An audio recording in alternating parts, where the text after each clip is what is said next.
नमस्कार दोस्तों, मेरा नाम है प्रदीप चौहान। बात समझनी है तो पूरी सुननी होगी। जो राहुल गांधी ने कल खुलासा किया उसका असर जो है वो बीजेपी पे ये ज़रूर दिख रहा है कि बड़े नेता उसका जिक्र नहीं कर रहे हैं, मंचों से जिक्र नहीं कर रहे, जवाब नहीं दे रहे, कोई सवाल का जवाब नहीं दिया गया। लेकिन मंचों से नीचे उतर के जिस भाषा का निम्न स्तर अब अपनाने लगे हैं राहुल गांधी पर, ऐसे ऐसे पर्सनल हमले होने लगे हैं जो शायद आपको हैरान कर सकते हैं कि अगर आप सोचो कि इस देश में राजनीतिज्ञ जो है वो एक सभ्य भाषा बोलेंगे। मैं आपको उदाहरण के तौर पे असम के मुख्यमंत्री हिमंता बिस्वा शर्मा का एक बयान सुनाना चाहता हूं जो राहुल गांधी के बारे में किस तरह की भाषा का इस्तेमाल कर रहे हैं। पहले आप वो सुनिए। राहुल गांधी पागल है और उनका बात मत करिए। जो भी मुंह में आते हैं वही बोलते हैं। अभी पाकिस्तान का साथ इंडिया का लड़ाई होगा, सेना में भी अब 10% 20% कर लेगा। सेना वाला किसको सेना होना चाहिए? जो सबसे ताकतवर है, जो पाकिस्तान को मार सकते हैं। लेकिन राहुल गांधी क्या बोल रहे हैं कि सेना में भी आप 10% 20% शुरू करो। तो मैं चाहता हूं कि देश राहुल गांधी को ऑफिशियली पागल डिक्लेयर कर दे। अब बताइए, Himanta Biswa Sharma leader of opposition को कह रहे हैं कि इस देश को पागल घोषित कर देना चाहिए। सोचिए, अगर यही भाषा कांग्रेस या विपक्ष के किसी नेता ने बीजेपी के किसी नेता के बारे में या प्रधानमंत्री के बारे में या गृह मंत्री के बारे में इस भाषा का इस्तेमाल किया होता तो इस वक्त कितना बड़ा बवाल मच गया होता, पूरी मीडिया इसके पीछे पड़ गई होती और ना जाने कितने ही मामले दर्ज हो गए होते। ये एक तरफा सारी कानूनी कार्रवाइयां होती है और भाषा का स्तर कौन नीचे गिराता है ये चीज़ भी सबको पता है कि कौन सबसे पहले भाषा का निचले स्तर को छूता है। अब जब देश का प्रधानमंत्री ही आज भी खुलेआम मंच से, मैंने आज उनके दोनों भाषण सुने, आज भी कट्टे और कनपट्टी की भाषा का इस्तेमाल कर रहे हैं, तो फिर हिमंता बिस्वा शर्मा कहाँ पीछे रहने वाले। हिमंता बिस्वा शर्मा, निशिकांत दुबे जैसे लोग तो 4 कदम आगे चलते हैं उससे। तो ये असर दिख रहा है। इस असर का असर जाहिर सी बात है जनता में दिख रहा होगा, तभी ये असर इतना इनके जो है वो भाषा पर आ रहा है। जान रहे हैं वो कि ये जो खुलासे हुए हैं या जो भी एक्सपोज हुआ है वो गलत है, झूठ है, वो बात की बात है, लेकिन जनता में एक सवाल तो खड़ा हो गया। जनता के दिमाग में प्रश्न तो पैदा हो गया है। इसी की बौखलाहट दिख रही है। हिमंता बिस्वा शर्मा जैसे और नेताओं जितने भी हैं ये इस तरह की भाषा का इस्तेमाल कर रहे हैं। इससे भी लड़ना दूसरे दौर के मतदान से पहले एक बहुत बड़ी चुनौती है महागठबंधन के लिए। दोस्तों, बिहार के पहले चरण का मतदान आज समाप्त हो गया। जिस वक्त मैं ये वीडियो रिकॉर्ड कर रहा हूँ तब तक मतदान का प्रतिशत नहीं आया है, और मतदान का प्रतिशत आ भी जाता तो शायद मैं उसका जिक्र नहीं करता, क्योंकि मौजूदा चुनाव आयोग का जो हालत है उसको देखते हुए तो फाइनल मतदान प्रतिशत कितना होगा, हो सकता है आपको 6 दिन बाद भी पता लगे, क्योंकि हरियाणा में तो यही देखने को मिला था।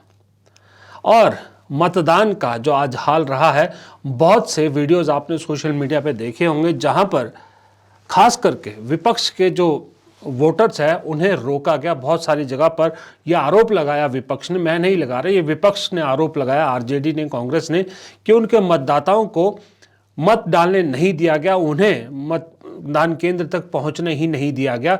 और दूसरी तरफ कुछ हमने ऐसे वीडियोस भी देखे जहां पर बीजेपी के नेताओं को विरोध का सामना करना पड़ा मतदान केंद्रों पर। यहाँ तक कि उप मुख्यमंत्री जो हैं अभी सिन्हा साहब, उन्हें भी एक जगह पर विरोध का सामना करना पड़ा। ये सब विजुअल हमने सामने देखे हैं, लेकिन इसमें कितनी सच्चाई है, कौन झूठा कौन सही है, इस पर हम नहीं जा रहे हैं। लेकिन मोटा मोटा तौर पर आज बिहार से इस तरह की तस्वीरें सामने आई है। और चुनाव ठीक तरीके से हो, निष्पक्ष तरीके से हो, ये जिम्मा किसका होता है? ये जिम्मा होता है चुनाव आयोग का। और चुनाव आयोग आज बिहार में भी किस तरह से सत्ता पक्ष की तरफ ढीला रवैया अपनाता है, किस तरह से पक्षपात करता है, उसकी कुछ झलकियां तो विपक्ष ने दिखाई हैं और आरोप लगाया है विपक्ष ने।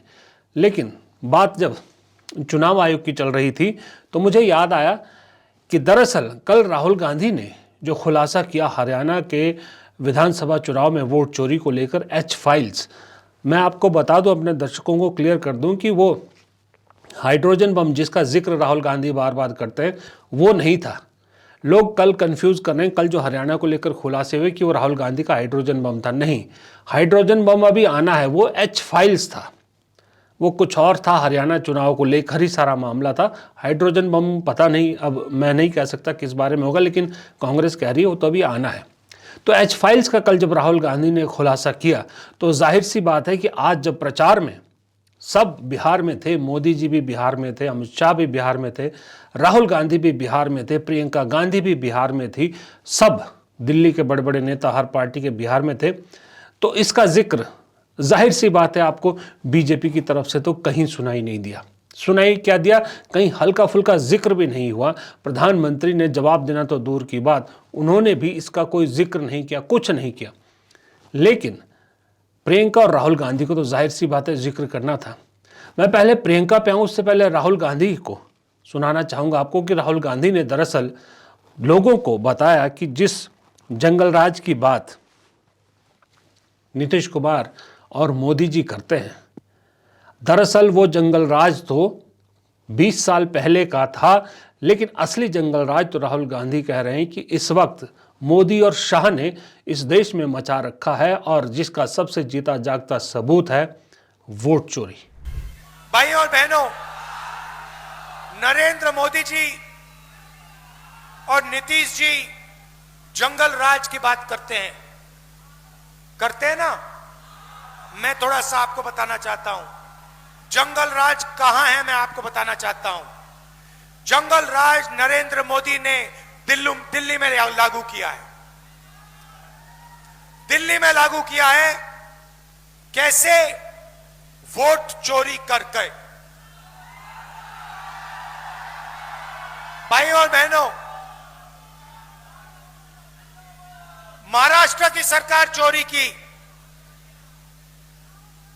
हरियाणा की सरकार चोरी की, ये हमारे चीफ मिनिस्टर बैठे हैं यहां पे। छत्तीसगढ़ की सरकार, इनसे पूछिए, छत्तीसगढ़ की सरकार इन लोगों ने चोरी की है, और अब ये लोग बिहार की सरकार चोरी करने की कोशिश कर रहे हैं। भाइयों और बहनों, संविधान अंबेडकर जी का है, इसमें लिखा है एक व्यक्ति को एक वोट मिलना चाहिए। नरेंद्र मोदी जी और अमित शाह मिलकर इलेक्शन कमीशन के साथ मिलकर वोट चोरी का काम कर रहे हैं, सीधा का सीधा इस संविधान पर आक्रमण कर रहे हैं। पहले इन्होंने कहा था 400 पार, हमने लोकसभा के चुनाव में इनको दिखा दिया 400 पार नहीं हुआ। उल्टा इन्होंने अगर चोरी नहीं की होती तो मैं गारंटी कह के कह रहा हूं इंडिया गठबंधन की सरकार आज हिंदुस्तान में होती। भाइयों और बहनों, ये बिहार में चोरी करने की कोशिश करेंगे, 100% चोरी करने की कोशिश करेंगे। इनको कौन रोकेगा? बिहार का युवा इनको रोकेगा, पोलिंग बूथ पे रोकेगा, सड़कों पे रोकेगा, गांव गांव में रोकेगा, क्योंकि अंबेडकर जी का संविधान है और संविधान की रक्षा करनी है। भाइयों और बहनों, आपको सावधान रहना पड़ेगा।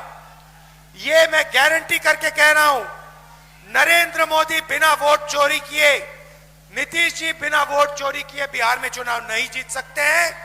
अगर आप सावधान हो गए और आपने वोट चोरी रोक दी तो यहां पे महागठबंधन की स्वीप होने वाली है। हाँ, तो ये तो रही बात राहुल गांधी की जिन्होंने खुलासा किया, लेकिन बात कर रहा था मैं चुनाव आयोग की और प्रियंका गांधी की। प्रियंका गांधी का आज बिहार में एक अजब सा रौद्र रूप देखने को मिला। प्रियंका गांधी ने जितनी भी सभाएं की, उन सभाओं में कई बार वो हंसी मजाक कर रही थी, लेकिन जब गंभीर मुद्दों की बात आ रही थी तो वो उनका बड़ा गुस्से वाला रूप दिख रहा था। और खास करके जो कल उनके भाई राहुल गांधी ने जो वोट चोरी का खुलासा किया, हरियाणा में एक कैसे वोट चोरी का मामला हुआ, उसके बाद प्रियंका गांधी ने आज निशाने पर मोदी शाह से ज्यादा मालूम है किसको लिया? 3 चुनाव आयुक्तों को, यानी चुनाव आयोग को निशाने पर लिया। हमारे ज्ञानी बाबा यानी ज्ञानेश जी बहुत निशाने पर है, और उनके साथ उनके 2 सहयोगी भी। प्रियंका गांधी मंच से ऐलान करती है कि इन तीनों का नाम बताती है और साथ ही ये भी कहती है कि आपसे जहां भी मैं चुनाव प्रचार करूंगी इन तीनों का नाम लोगों को जरूर बताऊंगी, क्योंकि ये तीन ही हैं जो वोट चोरी के सबसे बड़े कल्प्रिट हैं। कभी ज्ञानेश कुमार नाम सुना है? सुना है? नहीं सुना होगा, नहीं सुना होगा। कभी आपने एसएस सांधू का नाम सुना है? नहीं सुना होगा। कभी विवेक जोशी का नाम सुना है? नहीं सुना होगा, क्योंकि अपने पद और आयोग के पीछे छुपे हुए हैं। लेकिन यही है चुनाव आयोग के सबसे ऊंचे अधिकारी जो इस देश के संविधान के साथ, इस देश के लोकतंत्र के साथ खिलवाड़ कर रहे हैं। याद कर लो इनके नाम, याद कर लो, क्योंकि आप देश की जनता हो। आपके खून और पसीने से ये धरती सींची गई है और इस धरती के साथ, हमारी मातृभूमि के साथ, हमारे संविधान के साथ आज खिलवाड़ हो रहा है। आपके अधिकारों के साथ खिलवाड़ हो रहा है, आपके अधिकारों को छीना जा रहा है और यही तीन लोग छीन रहे हैं। इनके नाम मत भूलो, इनको पद के पीछे छुपने मत दो, इनको आयोग के पीछे छुपने मत दो। ये देश बहुत उदार है, सुन लीजिए तीनों, सुन लीजिए, ये देश बहुत उदार है, ये देश बहुत कुछ देता है, ये देश बहुत आगे बढ़ाता है। ये मां है हमारी, मां उदार होती है, लेकिन मां के अंदर दुर्गा की शक्ति भी होती है।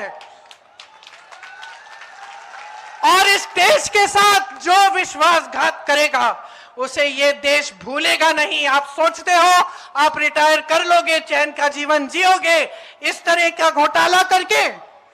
तो याद रखो, याद रखो, ये देश आपको नहीं भूलेगा।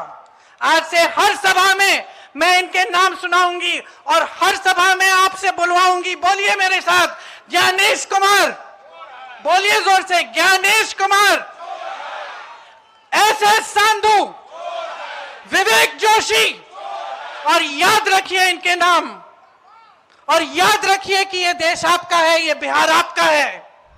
आपने सुना प्रियंका गांधी की बात को। प्रियंका गांधी दरअसल ऐसा लग रहा है कि अब उन्होंने तय कर लिया है कि जो भाई है राहुल गांधी, वो मोदी शाह संघ और उनका जो सिस्टम है सारा उस पर प्रहार करेंगे और प्रियंका गांधी चुनाव आयोग को निशाने पर लेंगी।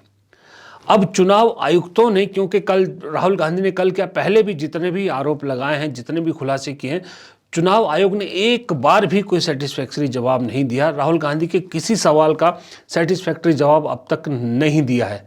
जाहिर सी बात है, तो शक के घेरे में चुनाव आयोग आता है और ऐसे में अगर राहुल गांधी के साथ साथ प्रियंका गांधी मंच से चैलेंज कर रही हैं कि मैं हर जगह इन तीनों का नाम लेके सबको बताऊंगी कि ये तीनों कौन है और इन तीनों के क्या कारनामे हैं, तो इससे चुनाव आयुक्त जो इस वक्त हैं सिर्फ उन्हीं के नाम के या उन्हीं की जो साख है उस पर बट्टा नहीं लगता, पूरे चुनाव आयोग पर बट्टा लगता है।